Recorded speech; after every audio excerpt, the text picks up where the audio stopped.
Halo, selamat siang. Assalamualaikum warahmatullahi wabarakatuh. Saya ucapkan selamat datang di SMP Negeri 7 Kota Blitar.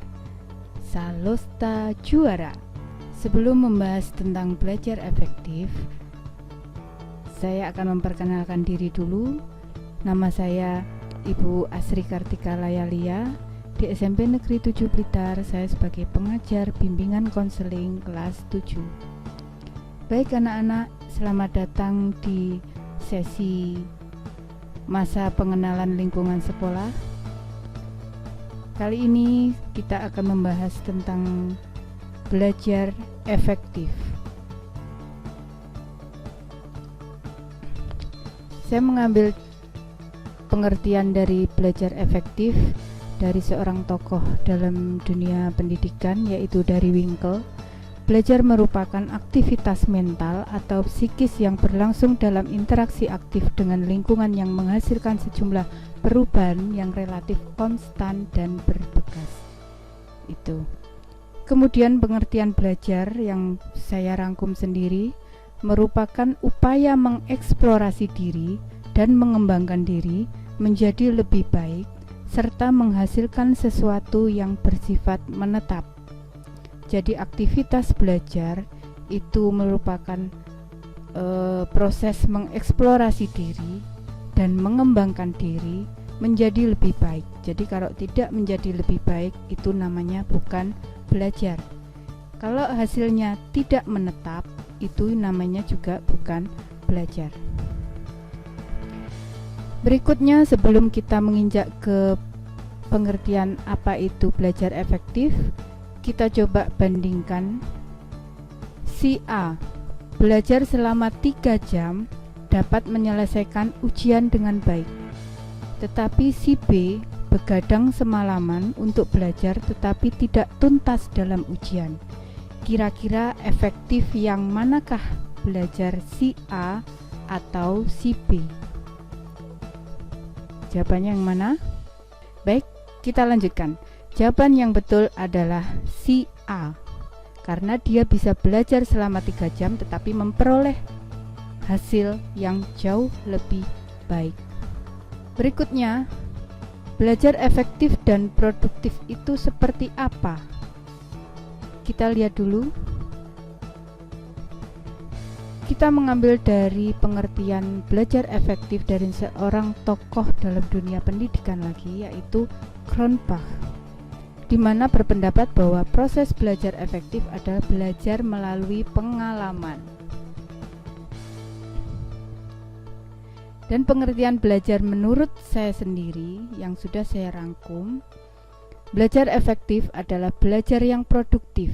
Jadi berapa banyak hal yang bisa kita hasilkan dalam waktu tertentu, seperti dalam dunia kerja. Baik, berikutnya akan saya sampaikan ciri-ciri belajar efektif. Ini sudah saya rangkum, tapi kalau kalian googling sendiri di internet pasti akan menemukan banyak sekali ciri-ciri belajar yang efektif. Ini sudah saya rangkum.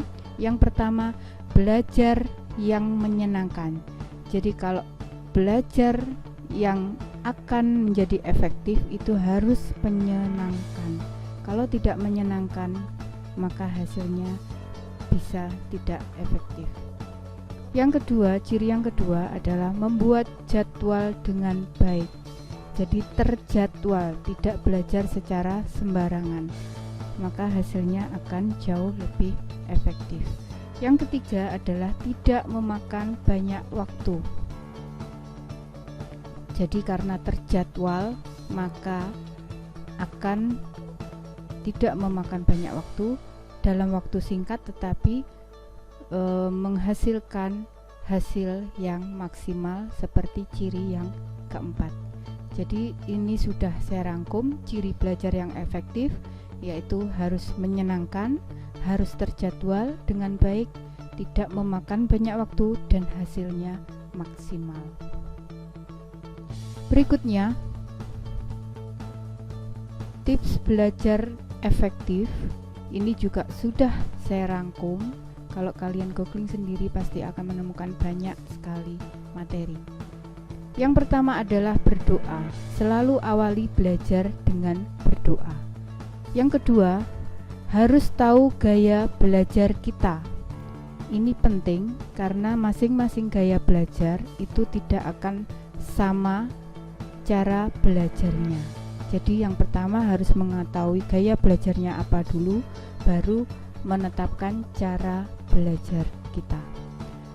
Berikutnya adalah rasakan belajar sebagai sebuah kebutuhan, bukan kewajiban. Jadi kalau kalian merasakan bahwa belajar itu masih merupakan suatu kewajiban, berarti tidak datang dari dalam diri kalian masing-masing, masih ada rasa terpaksa. Berikutnya yang keempat adalah tips belajar yang efektif, itu belajar di tempat yang nyaman.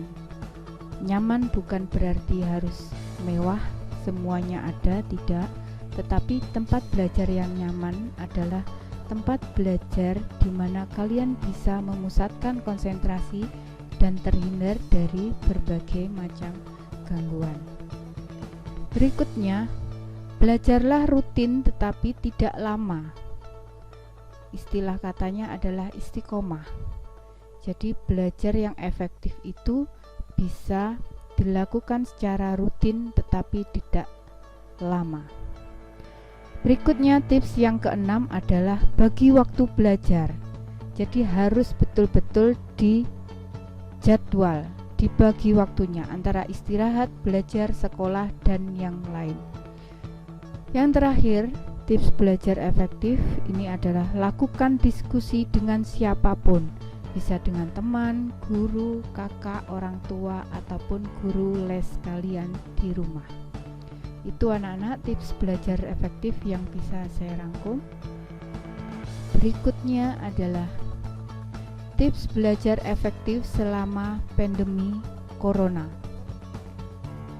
Kalian saat ini melaksanakan proses belajar di rumah, tidak belajar di sekolah. Maka dari itu saya sisipkan di sini tips belajar efektif selama pandemi corona di rumah. Yang pertama adalah kalian menyediakan sudut belajar yang nyaman di rumah tentu saja ya. Jadi sudut belajar yang nyaman untuk kalian belajar selama pandemi ini. Yang kedua, siapkan perlengkapan dan letakkan di tempat yang terjangkau. Jadi kalian tidak harus lari ke sana kemari, wirawiri dan sebagainya, tetapi siapkan terlebih dahulu apa yang dibutuhkan, diletakkan di dekat yang terjangkau. Yang ketiga, pastikan ada jaringan internet atau kuota. Ini baik menggunakan HP maupun laptop sama, harus ada jaringan internet dan kuota. Berikutnya, perhatikan jadwal belajar dari sekolah dan jadwal mandiri. Jadi harus bisa dibedakan, tidak hanya kalian belajar dari jadwal sekolah, tetapi di luar itu kalian juga harus memperhatikan jadwal belajar mandiri. Yang kelima, jauhkan mainan atau game dan lain-lain saat belajar. Ini penting supaya apa? Supaya kalian bisa fokus pada belajar saat itu, belajar materi pada saat itu. Ini merupakan salah satu gangguan. Yang keenam, tetap jaga kesehatan dengan makan teratur, minum air putih yang banyak dan sebagainya, cuci tangan sebelum makan dan sebagainya. Pokoknya jaga kesehatan diri kalian masing-masing di rumah. Berikutnya yang ketujuh adalah diskusi online. Bisa melalui WA group, bisa melalui WA pribadi. Pokoknya lakukan diskusi. Kalau ada kesulitan segera tanyakan kepada guru pengajar maupun kepada sesama teman. Berikutnya yang kedelapan adalah membuat rangkuman atau peta konsep dan lain sebagainya. Jadi selama pembelajaran di rumah selama pandemi ini, kalian harus sering-sering membuat rangkuman, membuat peta konsep sehingga tahu apa yang sedang dipelajari, tahu bagaimana kekurangan-kekurangan sehingga kalian bisa belajar dengan baik di rumah. Berikutnya yang ke-9 adalah cari cara untuk membantu konsentrasi. Ini kaitannya juga dengan gaya belajar. Bagaimana kalian bisa memusatkan konsentrasi. Ada anak yang bisa belajar konsentrasi apabila sambil mendengarkan musik klasik atau musik yang pelan, itu dia akan mudah konsentrasi. Itu hanya salah satu contoh. Berikutnya yang ke-10 adalah pahami materi, tidak hanya menghafal. Jadi itu penting. Yang berikutnya adalah yang ke-11, bertanyalah. Jadi kalau ada kesulitan, tidak hanya diam di tempat, tetapi bertanyalah. Kepada siapa? Bisa kepada pengajar maupun kepada teman sekelas atau kepada kakak, orang tua. Yang penting bertanyalah. Berikutnya yang ke-12, coba terus mesti gagal, karena kegagalan itu adalah kesuksesan yang tertunda. Berikutnya yang ke-13 adalah menyukai seluruh mata pelajaran. Jadi tidak bisa kalian hanya menyukai 1-2 mata pelajaran, yang lain tidak disukai, tidak bisa. Semua harus disukai, semua harus tuntas. Jika ada satu mata pelajaran tidak tuntas atau satu pelajaran yang tidak disukai, maka nanti bisa tidak naik kelas karena apa? Tidak memenuhi KKM.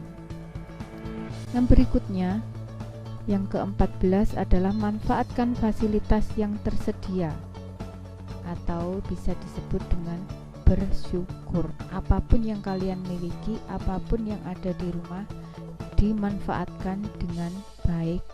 Itu tanda rasa syukur. Berikutnya, yang ke-15 adalah membuat review atau peta konsep.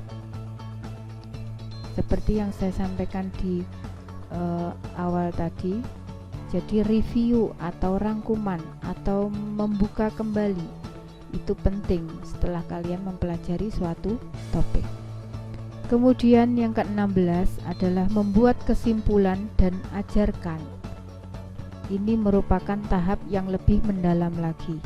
Jadi menyimpulkan dengan bahasa sendiri, mencoba mengajarkan kepada orang lain dengan bahasa sendiri, ini adalah cara belajar yang lebih mendalam. Yang terakhir, ini sangatlah penting, yaitu latihan soal. Bagaimana cara mengukur kemampuanmu dalam memahami suatu konsep, itu adalah dengan latihan soal. Terutama pelajaran-pelajaran IPA, pelajaran-pelajaran matematika. Ini harus latihan soal supaya terbiasa dalam memecahkan masalah. Berikutnya, lalu bagaimana teknik belajar yang efektif? Ini akan kita ambil dari beberapa contoh teori. Yang pertama adalah hindari sistem kebut semalam atau biasa diistilahkan SKS, yaitu mengurangi waktu istirahat untuk belajar akan mengurangi kinerja. Jadi biasanya sistem kebut semalam itu seseorang akan belajar ketika hanya akan ada ujian. Lalu bagaimana? Hentikan belajar minimal 15 menit sebelum ujian dimulai. Ini memberikan waktu kita untuk cooling down, untuk menyiapkan secara psikis dan mental untuk menghadapi ujian yang akan dilaksanakan. Berikutnya, ini saya ambil contoh dari Francisco Cirillo, yaitu teknik manajemen waktu, di mana teknik ini cocok untuk yang orang dengan short attention span atau punya kemampuan fokus yang terbatas. Jadi orangnya gampang tidak fokus. Ini sangat cocok menggunakan teknik ini, di mana teknik belajar dengan menggunakan interval waktu tertentu agar kondisi fisik dan psikisnya tetap terjaga. dengan pembagian waktu belajar dan istirahat dengan tepat. Caranya bagaimana? Kita lihat. Yang pertama, siapkan materi yang akan dipelajari. Siapkan timer, kemudian putar selama 25 menit. Kemudian belajar selama 25 menit hingga timer berbunyi. Setelah itu istirahat sejenak selama 5 menit. Lalu ulangi langkah di atas sampai 4 kali putaran. Setelah itu baru istirahat selama 15 sampai 30 menit. Bisa kalian coba di rumah. Berikutnya, teknik yang ketiga adalah teknik dari Feynman. Teknik belajar manajemen waktu yang diciptakan oleh Richard Philip Feynman, di mana tipe orang yang suka belajar dengan praktek atau berinteraksi dengan orang lain. Inti dari konsep Feynman adalah mempelajari atau memahami dalam konsep yang sederhana dan ringkas. Caranya bagaimana? Yang pertama adalah pilih dan pelajari sebuah topik. Kemudian ajarkan topik tersebut dengan bahasa sederhana dan awam kepada orang lain. Jadi kalian pura-pura jadi seorang guru. Kemudian cek bagian mana yang belum tepat atau belum kamu kuasai. Setelah itu pelajari dan pahami bagian tersebut. Kalau sudah, kalian coba ajarkan lagi kepada orang lain sehingga semua konsep itu kalian kuasai dengan baik. Itu cara dari teknik Feynman. Berikutnya adalah teknik Kanban. Teknik Kanban itu metode belajar dengan cara belajar yang sangat efektif untuk menyelesaikan tugas secara efektif. Bagaimana caranya? Dengan sticky notes dengan warna berbeda-beda.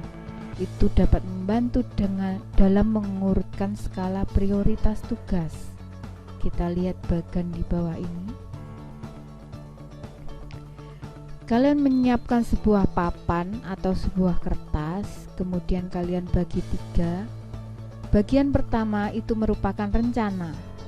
Bagian kedua merupakan yang sedang dikerjakan dan bagian ketiga adalah hasil. Ketika kalian ada rencana untuk melakukan sesuatu, itu kalian tempel pada bagian pertama. Kemudian kalau sudah dikerjakan, kalian pindah geser lagi ke tengah atau sedang dikerjakan. Kemudian kalau sudah berhasil dikerjakan dengan baik, dengan selesai, itu kalian geser lagi pada hasil. Begitu seterusnya, sehingga kalian akan mengetahui mana prioritas yang kalian harus kerjakan terlebih dahulu. Yang terakhir adalah metode aturan 80-20 atau teknik skala prioritas. Teknik ini diciptakan oleh ekonom Vilfredo Pareto, di mana membuat metode ini atas dasar pemikiran bahwa manusia secara alami akan memisahkan 20% aktivitas paling penting yang akan lebih bernilai dibanding 80% aktivitas lainnya. Pernahkah kalian melakukan usaha di mana usaha itu 80% kalian lakukan tetapi hasilnya hanya 20%? Atau sebaliknya, usaha yang kalian lakukan hanya 20% kemampuan tetapi hasilnya 80%. Baik anak-anak, itu yang dapat saya sampaikan. Terima kasih atas segala perhatian. Saya ucapkan selamat datang di SMP Negeri 7 Kota Blitar. Selamat belajar, selamat merencanakan belajar efektif kalian dengan baik. Jaga kesehatan dan semoga sukses untuk kalian semua. Terima kasih.